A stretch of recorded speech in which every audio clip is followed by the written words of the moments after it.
Oh my gosh. Wow. Hello, my name is Florence Mason. I'm from Philadelphia, Pennsylvania. I am myself and my 5 children were a victim of police brutality and being strong-armed evicted from our property at 160 East Meehan Avenue. My children were all put in handcuffs, down from 20 to 11-year-old. My oldest son was forced by the police department to watch them beat up his younger siblings, punched in the belly. My 13-year-old was punched by the police officer and told that they would take off their badge and fight him like he was a person in the street. The lieutenant called my 11-year-old a bitch while he had her in handcuffs and told them to call DHS because this bitch would not shut up.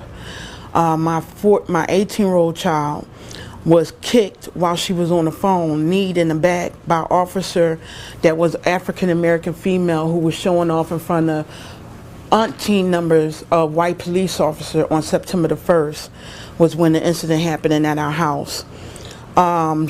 She drove up wrong side of the street, came out, just jumped out the car and kneed her in the back and hog-tied my daughter like she was a pig, threw her down, almost making her hit her face to the concrete.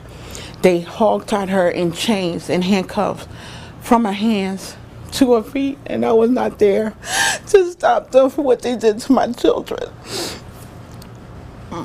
My 20-year-old was there, and he was screaming, "It's a bitch move what you did." So to shut him up, the Lieutenant Kopecki ran over and punched him in the face while he was in handcuffs.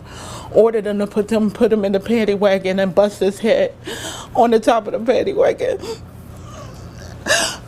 My kids, just because I was fighting against the slumlord and the Section 8 program for them lying and falsifying information into the record, was beat up by police officers like they were drug dealers.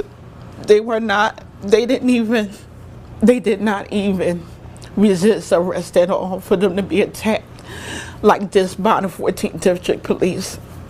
The neighbors were outside. They witnessed them. There was several neighbors who took and was begging the police to let go of my 3 younger children because they were minor. My son is 13 and he's 6'4", very big guy, so they just felt as though because he was big, that they had to show their dominance over him and that they were going to show him that his mother could not do anything for them.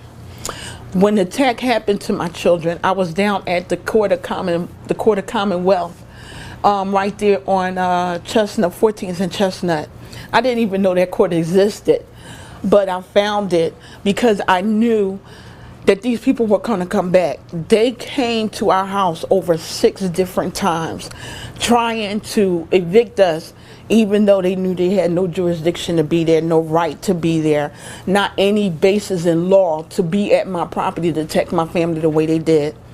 On September the 1st, even though they put all my children in handcuffs, they took our dog from the property, falsified the police report stating that they listed her under our address, but they found her in the street as a stray.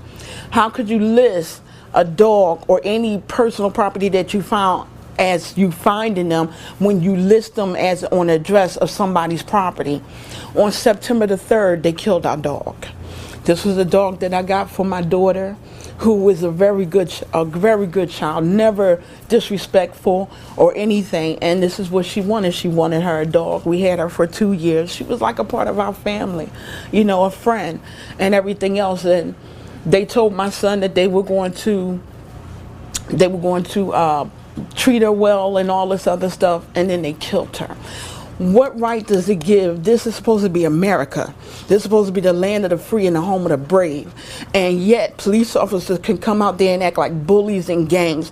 They can whip on people's children with batons. But yet if a parent does anything less, they want to put them under the jail. These people don't go to jail for not one thing that they do against the community. Not only were we attacked like that, but a year before, another neighbor had her dog killed by the same police department running through the back of everybody's yard, not even identifying themselves, and just shooting in the black people neighborhood. And that's how they carry themselves and they conduct themselves for the 14th and the 35th district. Prior to this, at all times, my children had my bankruptcy papers on scene of the crime. They had the Court of Common Pleas case that I won against the slumlord and her attorney, stating that they voluntarily dismissed the appeal pursuant to PA Rule 229. If you go in the Court of Common Pleas, you can look up every document, every case law that I'm talking about. I was charging the attorney for prosecutorial misconduct because he purposely went into court litigating the case for a client that he knew did not have a right to sue in the court. He knew that we have full Section 8 vouchers, not to sit up there and live in a house. And if anybody knows about Section 8 vouchers, that's a voucher where you get assistance from the government to pay your rent, to live in quality housing. The landlord has a contract with the government that they will keep the house in a certain standard for people to live in. It's suitable. They have to have inspections every year. We was in this property since 2007. All my children's name are on the lease, and my ex-husband's name is on the lease. Okay, my name was not on the lease because I was not there.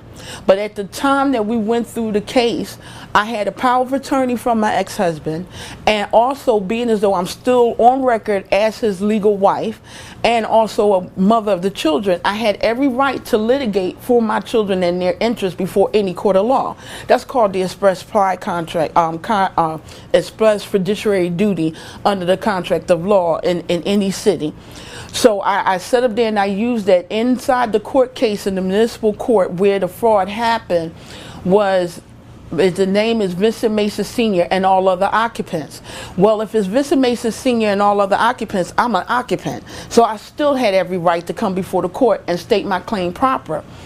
These people knew that this house failed inspection every year. Every single year since 2002. We was infected with mice. We were infected with roaches. They had substandard contracting work till they even had a meat cleaver holding up the pipe in our kitchen, and when we flooded over, that's how we knew it was there. And they tried to pass them every year. Well, my husband was signed for it. When I took over property, I did not sign for it. We went into court. They lost the case, and they went back into the municipal court stating that I was the one who dismissed the appeal. They falsified affidavits to get an alias writ that they did not have, even though the Court of Common Pleas threw it out. And because of their lies, we've been evicted and been living in hotels room ever since, paying $400 every week, and without our voucher. I'm going to stop you right there because we went way over 3 minutes.